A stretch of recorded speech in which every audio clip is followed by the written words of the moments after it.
Hello my dudes, welcome back to the second channel. Today I want to talk about all the facelifts and blepharoplasties that we've been seeing on social media because I need a little bit of a sanity check-in here. Every day I go on TikTok and I'm seeing, oh, another celebrity got a cute little facelift. Ooh, wow, they look so fresh and slicked. See, another celebrity got a bleph, just a cute little bleph. If you're unfamiliar with a blepharoplasty, I remember first hearing about them in Lauryn Hill videos when she would go through like celebrity plastic surgery speculation. You know, oh, it looks like they got an upper bleph or a lower bleph. And I was like, what is this? An upper bleph is typically for hooded eyes. It's like to remove some of the extra skin and essentially unhood your hooded eyes. Many people say they like to get the upper bleph done so that you have more like lid space to do your makeup and stuff like that. A lower bleph is about removing the fat pad that can be under your eyes. And that's that. Here's the thing. I almost feel like I can't even speak on blepharoplasties because I do not have hooded eyes, but I'm gonna speak on them anyway.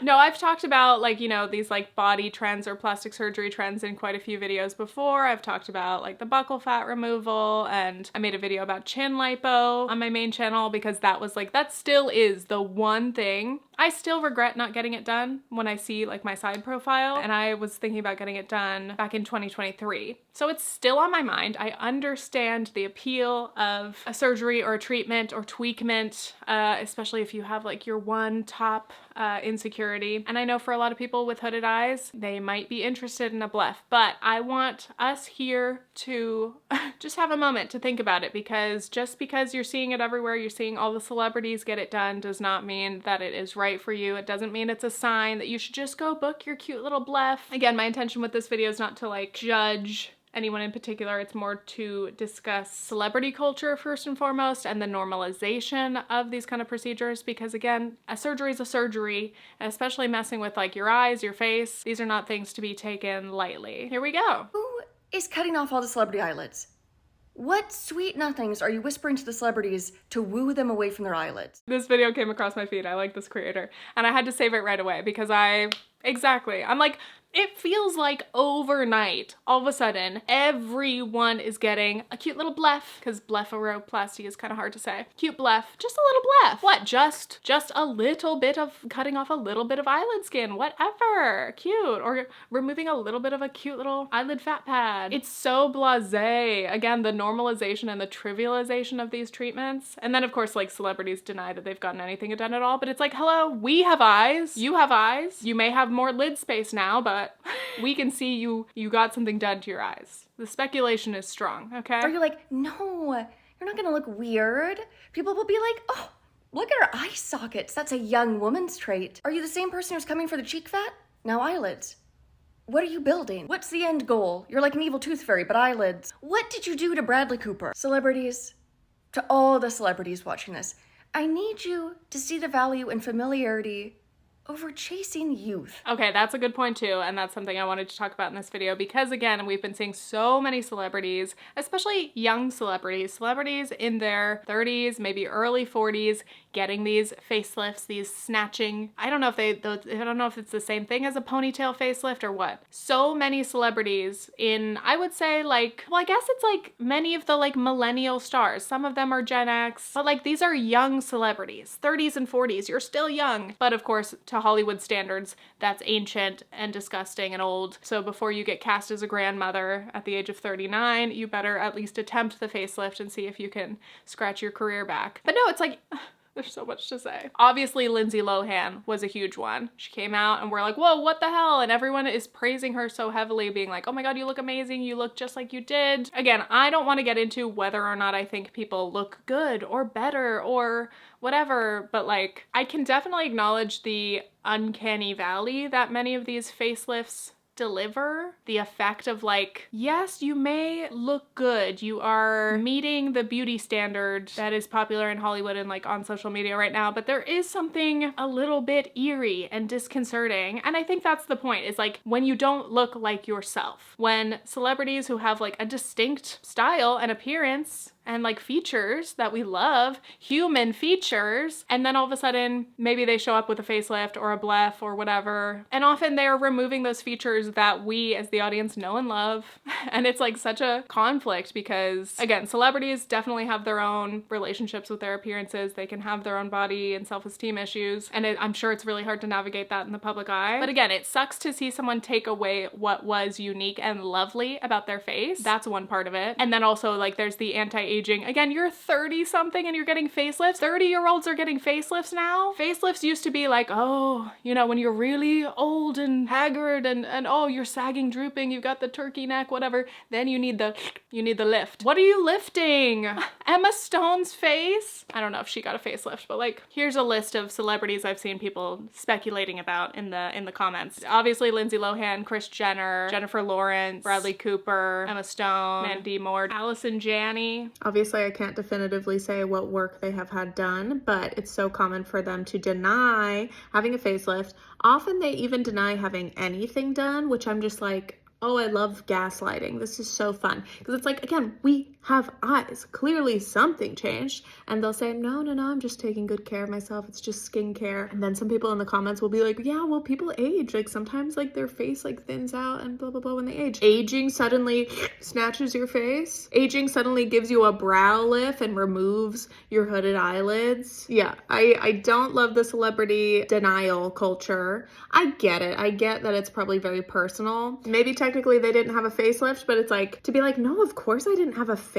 But it's like, yeah, you got a brow lift and a blepharoplasty and this and that. It's like, come on. Like, I don't know. Facelift is even more of just a way to describe like, oh, your entire face got changed and lifted, less than like that actual technical procedure. Do you know what I mean? Yeah, it's like all too familiar. We obviously saw this with like Renee Zellweger years ago, Demi Moore, where like a celebrity comes out with clearly some work done, some changes have happened, and it's so cruel. Again, I can't imagine how it feels to have like the public, the audience be like, oh, we don't like what you've had done. It's not working. It's not healing well or whatever. So yeah, it's brutal. But again, like my big thing is like, you don't have to do that. You don't have to do that. You are all so beautiful. You're already Hollywood celebrities. Many of you like A-list celebrities, actors, performers. You're beautiful, talented, stunning. Don't mess with your face, please. I love your face. Keep it. Easy for me to say, but like, come on. But before we continue, this portion of today's video is sponsored by Bombas. It's cozy season. It's probably time to put on a striped sweater, but it's absolutely the time for slippers. True story, my besties got these slippers for Christmas a year ago. I saw them and I was like, excuse me, what are those? They said the Bombas Sunday slippers. And I immediately put them on my wish list. I was like, all right, this is the next gift I want. But these truly are such a delight. They are the best, most comfortable, warm house slipper. I actually look forward to putting them on first thing in the morning. You may know Bombas for their fantastic socks, and I love those too, but it's the slippers time to shine. Bombas has slipper styles for any occasion. Again, the Sunday slippers are sturdy, but very plush. Then we've got the gripper slippers. These are super soft and flexible, but they've got the grippy bottoms, so no more slipping and sliding on cold floors. They also have other slip-ons, slides, mules, literally whatever your style is. My other favorite thing about Bombas is that they donate an item for every purchase. To date, they've donated over 150 million essential items like socks, underwear, and t-shirts to people experiencing homelessness. So feel good and do good with Bombas. New customers get 20% off your first purchase. Click the link in my description and use code Tiffany20 at checkout. So lovely to see your face, your familiar face in a trailer versus your face stretched so taut. You heard the compliments Kris Jenner was getting, and you go, well, I want those. But the thing is, we're used to the Kardashians showing up with a new face every year. We've grown accustomed to it. Think about Trader Joe's. So there are certain new snacks all the time, right? So when the chocolate donut holes become pumpkin donut holes, it's just like, ooh, that's new. But let's say they changed the orange chicken to pumpkin orange chicken. You'd go, I don't want this. I'm like, wow, that's a salient point. But truly, it's like, yeah, again, hey, we love you for you. Me trying to counter the inherent snarkiness of criticizing plastic surgery by being like, actually, it's because we love you so much. I love you so much, don't change. Literally, you're so sexy, aha, don't change. Yeah, that's my takeaway. Come on, like, don't, first of all, if it isn't broke, don't fix it. All of these celebrities were already so beautiful. And I know for them, they must feel so so much criticism and they must internalize that. Again, can't imagine. Would be horrible. Would never want to be that famous. But yeah, they witnessed somebody like a Lindsay Lohan or like a Kris Jenner who got so many compliments on their beautiful snatched new face. And they're like, you know what? I want that. I want to look like my 18-year-old self again, or like a yassified Instagram-ish version of my 18-year-old self, an uncanny version of myself. And I guess it just makes me sad that so many celebrities are doing that. I guess it just brings it out in the open because like clearly we all know behind the scenes like the pressure in terms of having a perfect face and body and trying to preserve your youth. Like we all feel that, but like to know that they actually went and did it, they actually booked that and they went and got it done. There is something sad about that. Stop cranking your faces back so tight. It looks like you have all the skin in a little bun in the back. There's no procedure that will make you look 20 again. There's no going back to 20. But the thing is, would you want to go back? Being 20 is so hard. Your skin looks great. But remember how much it sucked to be 20? If you're 20 right now and you're like, this is so hard, I promise it gets better. You just have to get through being 23 and 27 first. I'm so sorry. I'm like, yeah. I'm 30 now, by the way. I'm 30. I just had my birthday. No big deal. Please don't wish me happy birthday in the comments. Please don't send me words of affirmation. I hate that. Don't tell me how much I mean to you. Don't tell me like how much I've affected you and how much you enjoy my work and my lovely personality. Don't. Stop it. Then you get to be in your 30s and it rocks. Even if you have some creases on your face. Rocks. I will say I've only been 30 for about 5 minutes, but big fan of it. I'm excited for my 30s. I know we all have to say it. 30, flirty, and thriving, all right? I'm excited. 30's a good time. And I don't feel like booking a facelift anytime soon. Though, talk to me in 5 years. So leave them alone, eyelid gremlin. Leave them alone and stop convincing them to be all eye socket. Oh, here's an important comment. Okay, so again, context for the blepharoplasty. Lid skin removal is a surgery for old people. It's especially suited for them who have hooded eyes, so bad that they literally can't see. Like your skin can droop so low that it blocks your vision. Okay, that's a valid, totally practical reason to have a bleph done, right? Again, I think hooded eyes are beautiful. They are so unique. I know some people with hooded eyes hate them and you don't like to hear that, blah, blah, blah. But truly, and I'm like, again, all these celebrities, I'm like, that was part of what made you unique. That was part of your look. That was part of your appeal. It's part of you. It may not be perfect. It may not have been the kind of eyelids you wanted, but like, I love unique, regular human features. I don't like the homogenization of people. It makes me so sad to see everyone get the same facelift, fillers, Botox. You look the same. It's uncanny. And also, I'm not getting into like the double eyelid surgery because I think obviously the motivations and like the implications behind that are different. That's for another video. Maybe I need to do a deep dive into like K-pop, like South Korean plastic surgery. That is fascinating. I actually would like to do a video on that because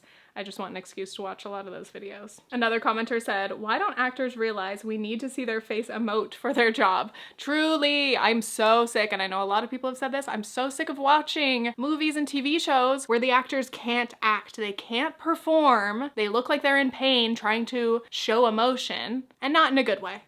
I want to see ugly, real faces, ugly as in like ugly crying. I don't want this like, you can't move your eyebrows. Do I look sad? Like, no, you don't. You don't. You don't look sad. You don't look happy. You have no emotion. I hate it. Okay, here's another bleak example. I'm 28 and I got a facelift.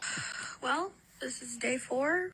Had surgery on Tuesday. Side note, I have had doctor influencers on my list for a long time. I have a lot to say about the doctors on social media and the various ways that they create content and behave. But I think this guy is usually pretty good, but like, I don't know. There's just something about seeing a doctor like stitch a TikTok. That's Emily. She's 28 and she's just had a facelift. A year or so on, she explains to me why she had the surgery. I just wanted to be the best version of myself. I spent a lot of time in my mid-20s in the sun, in the Caribbean, because I was working remotely. Digital nomad, queen. And then I would party all day and not sleep very much. So that aged me quickly. Okay, so her reasoning is, I spent a lot of time in the sun, I wasn't sleeping, I was partying, so I simply had to, as you do, get a facelift at the age of 28. No, girlie, no, you did not have to. Maybe you could have said, so I had to get like some lasers and chemical peels and whatever. I don't even think you need to buy into those. But it is so sad to think that she needed to have a facelift at this age especially, but in general, just ever. Body dysmorphia is a very dangerous thing. So I kind of wanted to have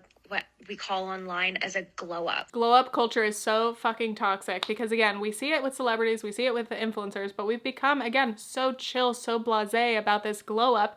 Glow up used to be, okay, I'm gonna take an everything shower, I'm gonna do my hair and makeup, okay, glow up. Or like, all right, I'm going on a little fitness journey, I'm gonna do XYZ, okay, that's my glow up. Now a little glow up is to get a facelift? Jesus. I was petrified because I'm thinking, oh my gosh, what am I doing? My parents don't even know. My parents don't even know. So sorry, you went to Turkey to get a facelift, didn't even tell your parents. That's so sad. Okay, have you guys seen the famous clip of Heidi from The Hills after she got a bunch of work done and she like reveals it all to her mom and sister, and her mom's reaction was really sad because she was like, I don't even recognize you, like how much did you have done? And Heidi's like, I got this done, this.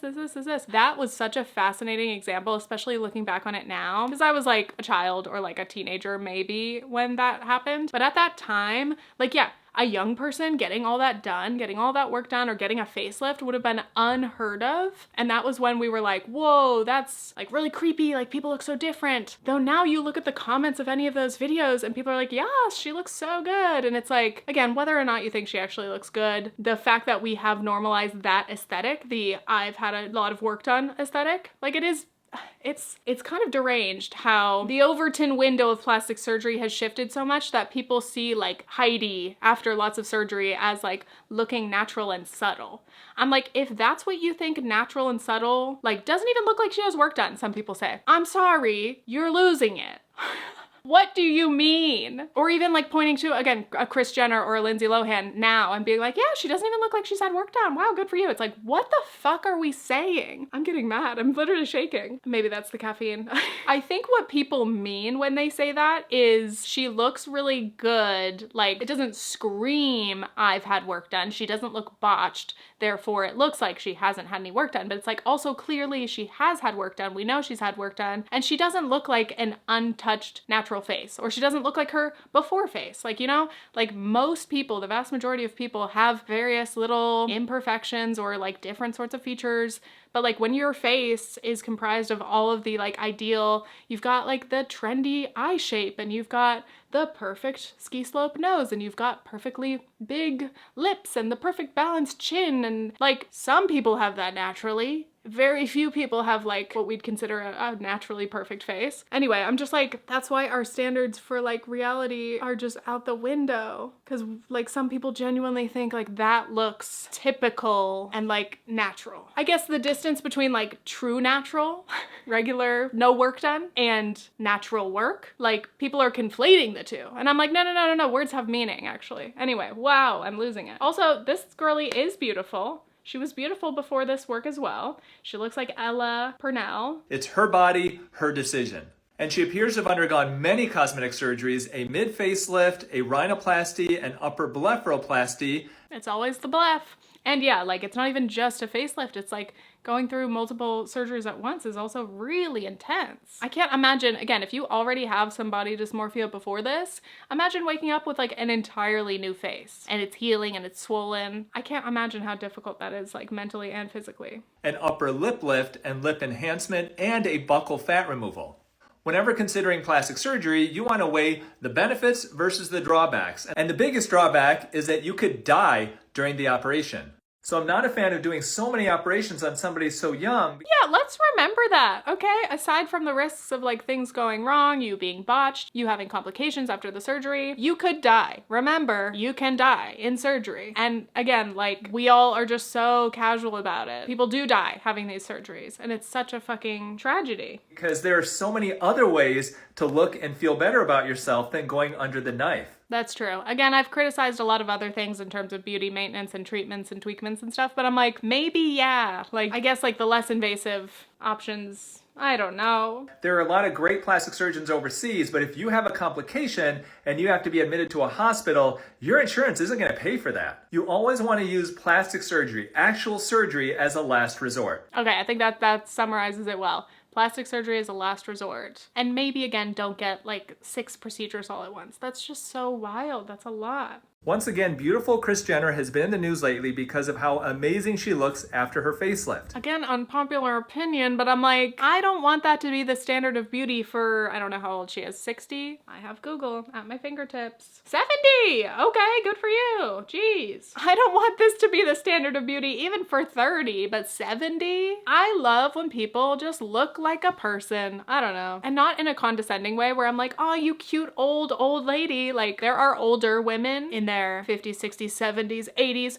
who look incredible and not like for their age. They look incredible, but even if you don't look incredible, again, I just love people looking like humans who have lived lives. They have value outside of their face, how many wrinkles they do or don't have. But it's not all quite as it seems. This is an image that she shared on her Instagram. And this is an unretouched photo from BuzzFeed. Ooh, okay. And this is always, again, always good to remember when we're seeing these images, we're seeing a picture of snatched looking 70-year-old Kris Jenner. I'm tired of saying the word snatched. And then a reminder that even after getting all that work done, these celebrities are still obsessed with trying to perfect their image. They are still photoshopping, face tuning. It's really sad, genuinely. It's like, again, she looks incredible in this actual photo. She looks great. Yes, she has some wrinkles and normal human features, and she looks great. So to think that she would see a photo like that and need to like smooth it and yassify it, I'm just like, that's fucking sad. Our standards are so warped. Some people are saying that her facelift has then failed, which I do have a problem with. Take a peek at what I said about her surgery initially when I commented about it 5 months ago. She is in a sweet spot after surgery, about 2 to 4 months after a facelift, where the swelling is still a little bit there, but things are still pretty tight. Over the next 6 months or so, I would fully expect some relaxation to occur and for that skin to kind of settle a bit. So this is the real Kris Jenner, 69 years old, had a great facelift, things have settled nicely, but it appears she doesn't quite look like this anymore, which is fine, but what do you think? And this again goes to show it's like, even if you are 70 years old, you get a facelift, you look incredible, everyone, the whole internet is giving you your flowers and saying how beautiful and young you look, even then, that beauty will not last. Those compliments will not last because time, the inevitability of change, gravity, things will settle, and then maybe you won't look as good as you did, and then you're gonna feel worse about yourself. It's just so insane. All right, here's another example. Can I help this beautiful mom look 15 years younger before her daughter's wedding? We both agreed that she could benefit from the following operations. A lower blepharoplasty to depuff her lower eyelids. And I'll perform a smash tightening lower facelift. And now here she is just 2.5 months after the operation. Although she's still swollen, she is looking fantastic. The puffiness of her eyelids is gone, her neckline looks lifted and tight, and her jowls are non-existent. I almost don't even want to be like, oh yeah, she looks really good, because again, it's like, then you're just reinforcing the standard that like, you get to whatever age and you better get that surgery and get everything all tight again. Yeah, I think she does look good. Her results look nice. Her results do look, now I'm going back on my words, they look somewhat natural. Again, whatever, I don't know. Let's continue. Okay, taking you along to my underskin pinch. It's really just to kind of help crepey skin, loose skin in the under eye. I'm gonna put photos up of what I was self-conscious of. And this is all a result of obviously getting older, but also I lost like almost 20 pounds pretty quickly. Skin pinch. I don't think I've even heard of this one. She's got some normal skin, little wrinkles, little, you know, skin is skinning. So wild and crazy to me that somebody can see a normal feature like that and be like, I need to remove that. I get it. Again, people have their own fixations. They have their own insecurities. And when you stare at your face long enough, of course, you're going to find any number of issues. But like, that is such a normal feature that I'm like, that doesn't even look bad. That doesn't even make her look old. That is just normal. I was just self-conscious about it. We're just tightening it up, freshening it up. And I really don't think people will even notice. It's just gonna help me look a little more refreshed. Just a little tighten up, freshen up, just a little skin pinch. So it's funny when people like are leaving hate comments like, this is so sad. It's like, okay, well, I'm just gonna look really awake and really young in a couple weeks, I hope. I'm like, oh no, I'm the commenter saying this is sad, but I'm like, well, I stand by it. Okay. I'm happy you're happy with the results, but I'm sad that we are in this culture that makes you think that you needed to get that done. I don't know. I feel like the surgeries I've done or like the procedures I've done have been to make me look like just a little fresher, a little younger, not to look scary. So that's my 2 cents. Again, like, we're moving the goalposts of plastic surgery. Of course, the goal has always been to make things look natural. But again, just the casual nature of being like, yes, I've had this done and this done and this done. It's like, just to look a little fresher, just to look a little more awake and a little younger. It's like, ugh. Is that no matter how hot you are, no matter how good looking you are and have been all your life, you are just one bad plastic surgery away from having it all gone. The little thing that your plastic surgeon tells you is a flaw that he could fix could be the magic sauce that was making you attractive in the first place. Sometimes we don't really know why we find someone attractive, what makes them attractive. There's a certain magic to what makes someone attractive, and I don't think it can just be broken down into numbers. That is such a good point. And that's the danger of listening to these plastic surgeons, because of course their job is to perform these surgeries, but also convince you that you're a great candidate for them. And it's like, you have no idea what feature they'll be like, we actually recommend you do XYZ. That's the insidious little voice in the back of your head. But actually it's like a medical professional standing in front of you and saying, hey, you need to fix that problem. We'll do it for you. Even worse. You never know if that was your magic sauce. And I say that to motivate you, hopefully, to at least think twice or 3, 4, 5 times before you go and like have a, irreversible surgery done. Hopefully that makes you feel better. Relying on a surgeon to tell you what's wrong with your face and that they could fix it, that's a dangerous game. And I think that's probably what a lot of these celebrities are doing. Bingo. Yes. Like, I can't imagine having like my usual surgeon, oh, maybe they did my boobs, they did my nose, whatever. I trust them, I love them, I enjoy their work. And yeah, you go to them and they're like, oh, I love you, sweetie. How are you doing? Also, we should fix your ears. Oh yeah, your eyelids, they're messed up. Let's get into those. Cheeks, ruined. Yeah, I think there's a very fine line or like a gray area between like a doctor's professional opinion and like when you get into the surgery realm, the plastic surgery realm of like, obviously these are elective procedures. So it's like, you don't have to get this done, but like we advise it, we would recommend it. Ooh, this could make you look better. Oh, you've got some asymmetry here and you've got a little bit of this and your golden ratio. It's like, all of this is made up. Don't listen to them. The other takeaway should be, if you've always had hooded eyes and you're generally considered attractive, you are playing with fire if you take that away. Yeah, just want to give all the love to the hooded eyes. We love your eye hoods. Keep them, please. It's tough because like, yeah, you look at these videos and the afters when somebody's had a good result, it's like they look great. Hey, you look great. Good looking people. You've got a result that, there's no flaws, there's no issues. So like if you don't know them before or anything, like you have no context, you're like, yeah, okay, cool. The procedure looks like it was a success. But yeah, I'm always just like, was that necessary? Did you really need to have that done? And are you better off now? Or are you just like another version of yourself? And we have another reminder that, again, don't mess around with these surgeries, even if they're considered like minimally invasive or not a big deal. Here's an example of an upper bleph having some complications and how scary and stressful that can be. I got my eyelid surgery November of last year, so it's been over 6 months. And my eyelids are still really puffy. I'll post a photo of me without any makeup or anything where you can see that my eyes are still like kind of red. And that's of course like not even the worst example of like possible complications. Again, especially if we're dealing with your eyes or like anything in your face, there's all sorts of different like nerves and things that you can hit. Like, again, I think we've gotten a little too chill about a lot of these surgeries. I just hate the idea that people are scrolling on TikTok and once you see it 5, 10, 20, 30 times, you're like, you know what? Yeah, it seems pretty chill. Hey, I watched this 2-minute video. This girlie booked it, went in, had it done, she's recovering, now she's done. It's like, it makes the whole process seem so much simpler than it really is. And I just think we should always be cautious about plastic surgery. And it should not just be like a spur of the moment, like, oh, I was inspired because I saw a TikTok. Oh, I've seen a lot of celebrities like get these little facelifts or get their blephs and suddenly this is something that I need to do. This is what I mean when I talk about winged blepharoplasty being soft or more feminine. Things just look tighter, smoother, more contoured. I'm sick of talking about being tight, smooth, or contoured. Leave us alone. I had a friend tell me recently that she can't rewatch Legally Blonde because she's distracted by Reese Witherspoon's yellow teeth. And I responded like, what are you talking about? And I feel like, yeah, if you're looking at it through the lens of freaking every woman having veneers now, these white chiclet teeth, maybe that does look shades yellower. Those are humanoid teeth. She has skin. She's what, 22 here? Who's hotter than her? But like, yeah, if you're looking at it through the lens of like what I call the Selling Sunset lyric, it's gonna look different. That's so sad, eh?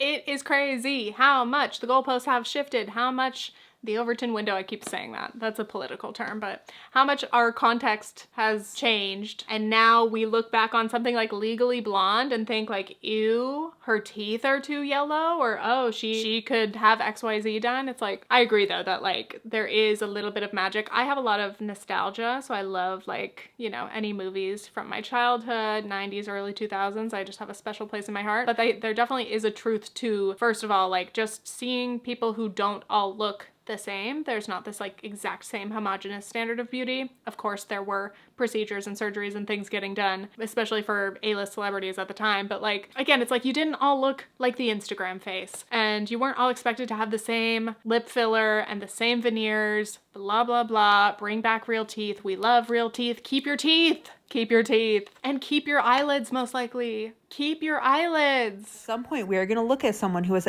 never had any work done and say, oh my God, her crow's feet. She just looks so expressive. Like, it's so beautiful. What is it about her? It's kind of like how nowadays when you meet someone who has no social media at all, it's kind of cooler than meeting someone with a lot of followers. I definitely agree with that. And if that's comforting, if you're one of these people who's like, you know, I have a list of procedures I would like to get done, but I'm too broke, good news then, you know, because it may actually turn out to be a good thing that you can't afford to get these procedures done. Because I do think, like, again, the speed of the plastic surgery trends and face and body trends, we know that it's impossible to keep up, even if you could, even if you have all the money in the world, you're a Kardashian, a Jenner, an A-list celebrity. And so I don't think it's worth trying to chase, especially with like invasive plastic surgery. The more we immerse ourselves in these perfect faces, the more rare and valuable, genuinely unique looking people are going to be. And the things that we consider ugly are going to be like coveted. Because at some point you can't go back. Like you can't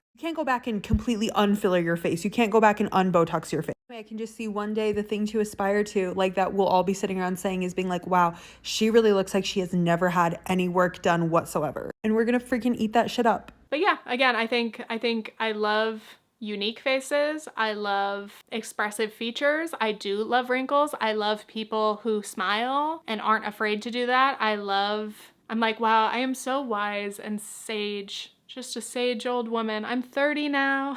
Not saying that I'm old, but I do feel like, yeah, a lot of people ask me, they're like, how do you feel about turning 30? And I was like, I kind of feel nothing. I was like, you know, I'm another year older. Awesome. But I do like the trend of people being like, you know, it is a privilege to grow older. And I definitely agree with that. And now, especially having my daughter and watching her grow up so fast, I'm like, hold on. Enjoy it, cherish it. And not in a way that's like, oh, stay young forever, chasing youth, but just more like, oh my God, time flies and that's really scary. Existential, So yeah, I think like my appearance is not my top issue at the moment. Sometimes it is, let's be real. More so I'm just trying to slow down the passage of time, trying to cling to my child being a baby because like she's a toddler now and how's it been 5 years since 2020? You know, just thinking about things. Okay, that's all. I hope you guys enjoyed this one and stay tuned for more second channel stuff. Okay, thanks, bye!